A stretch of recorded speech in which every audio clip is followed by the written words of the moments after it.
Demo besar yang berujung kerusuhan pecah dalam 2 hari pada Senin 25 Agustus dan Kamis 28 Agustus 2025. Ribuan buruh dan mahasiswa turun ke jalan secara serentak dengan titik konsentrasi massa di depan gedung DPR RI, Jalan Gatot Subroto, Jakarta. Halo semuanya, kembali lagi di podcast Ruang Aspirasi bersama saya Brian, Daryl, Alec, dan Regen. Pada hari ini kami akan membahas topik kebijakan yang merugikan membuat masyarakat emosi. Kita mulai dari Daryl dahulu. Menurut Anda gimana, Daryl? Menurut saya kenaikan tunjangan DPR ini membuat masyarakat marah atau kesal karena mereka itu sebagai DPR itu mereka malah berjoget-joget di dalam gedung DPR.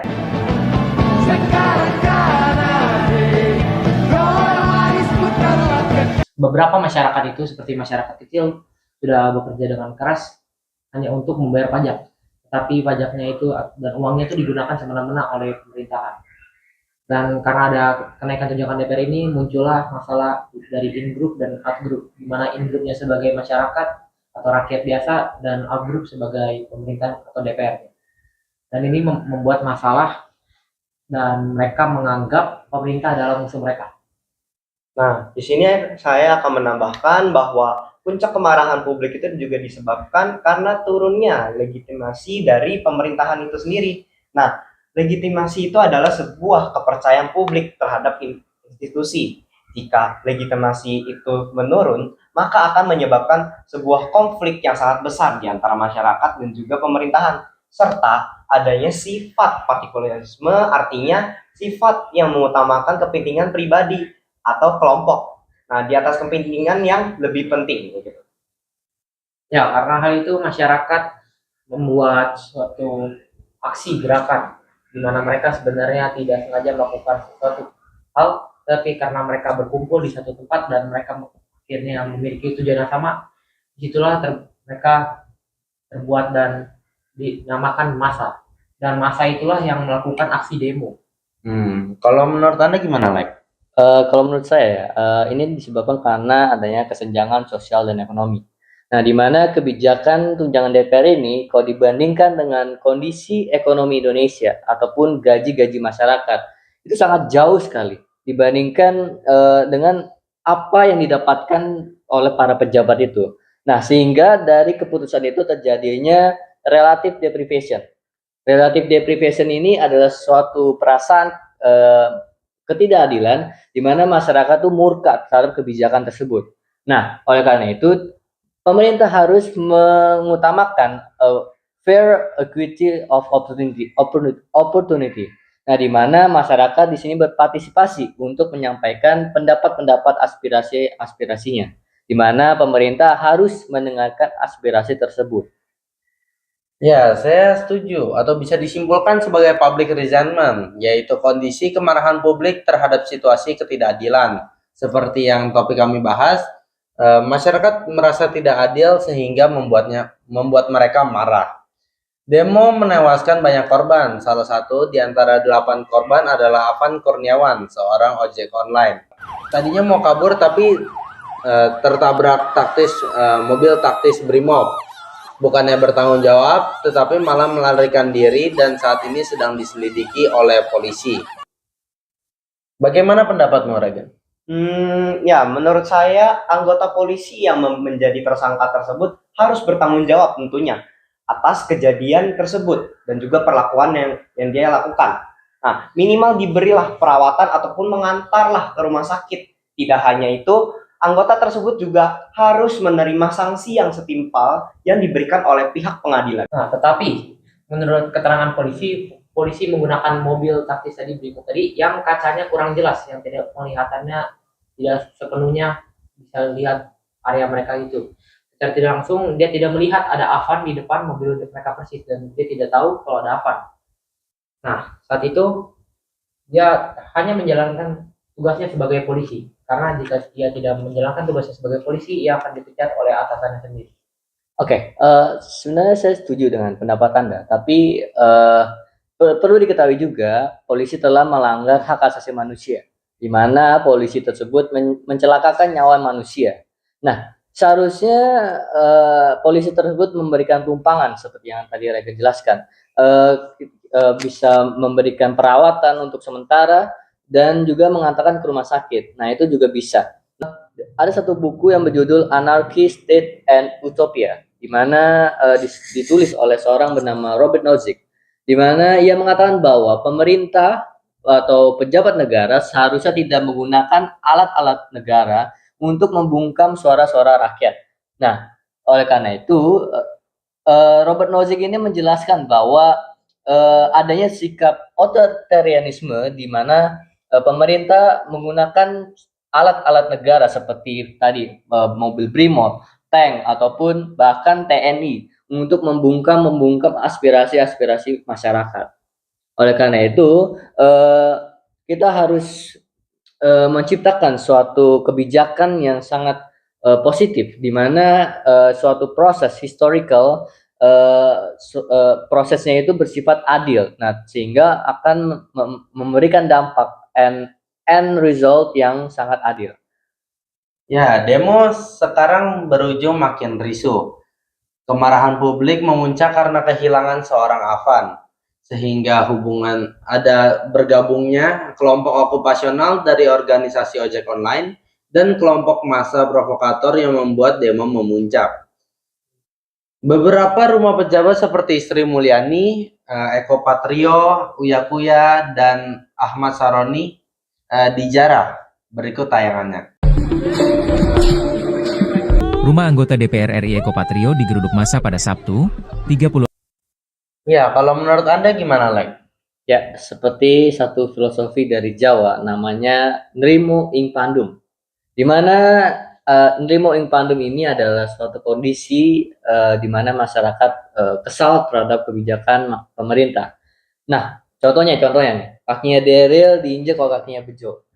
Mungkin Daryl sekali dua kali ya menerima lah. Mungkin nanti ketika Bejo injek lagi 3 kali, 4 kali atau bahkan 10 kali, mungkin Daryl pasti akan mengamuk, marah terhadap Bejo, Brian. Nah, oleh karena itu kondisi masyarakat saat ini dari menerima mungkin menyepakati kebijakan-kebijakan pemerintah yang mungkin berujung fatal, masyarakat sekarang udah berdemo-demo menyampaikan aspirasi-aspirasinya kepada pemerintah yang justru sekarang dilihat-lihat malah makin berujung terjadinya kerusakan yang seperti tadi Brian bilang, kerusakan rumah pejabat, penjarahan dan lain sebagainya. Itulah yang dirasakan masyarakat saat ini. Nah, karena aksi ngamuk ini akan berdampak besar kepada perusakan fasilitas umum dan kehilangan korban jiwa dan juga penjarahan rumah-rumah para anggota DPR, pejabat-pejabat begitu.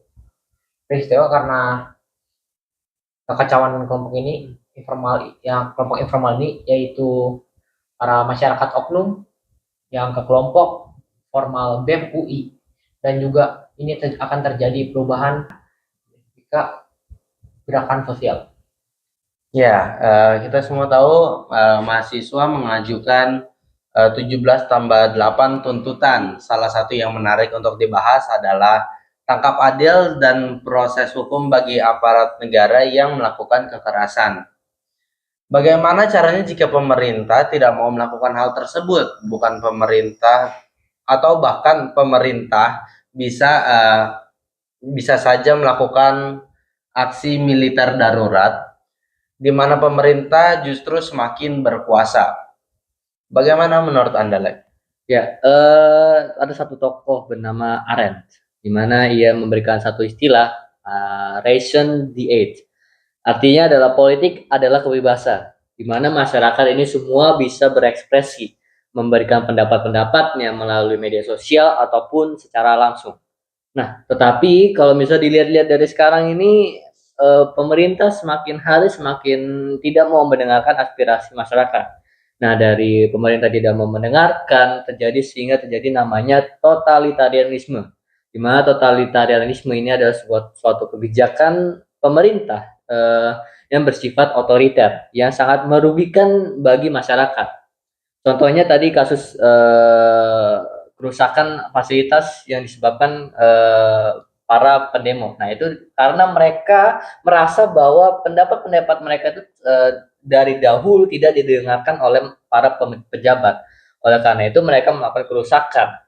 Nah, salah satu solusi bagi pemerintah adalah mendengarkan aspirasi.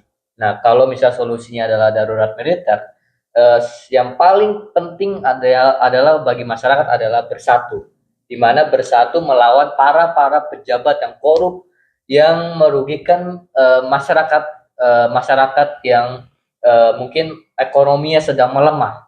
Nah, itu yang harus dilakukan oleh masyarakat saat ini adalah bersatu melawan pemerintah yang. Nah, oleh karena itu dibuatlah dua istilah, yaitu adalah exit strategi sama entry strategi. Nah, apa sih itu exit strategi? Nah, exit strategi itu adalah sebuah mitigasi solusi dari hal negatif dari suatu kebijakan yang dilaksanakan oleh pemerintah. Nah, terkadang pemerintah hanya memikirkan entry strategi, yang mana hanya memikirkan sebuah solusi yang bersudut pandang positif saja.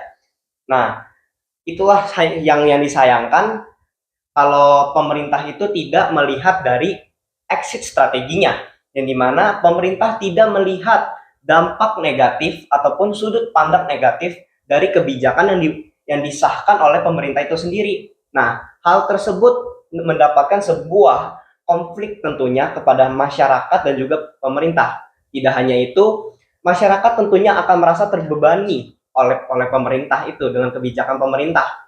Ya, saya mau nambahkan dikit dulu.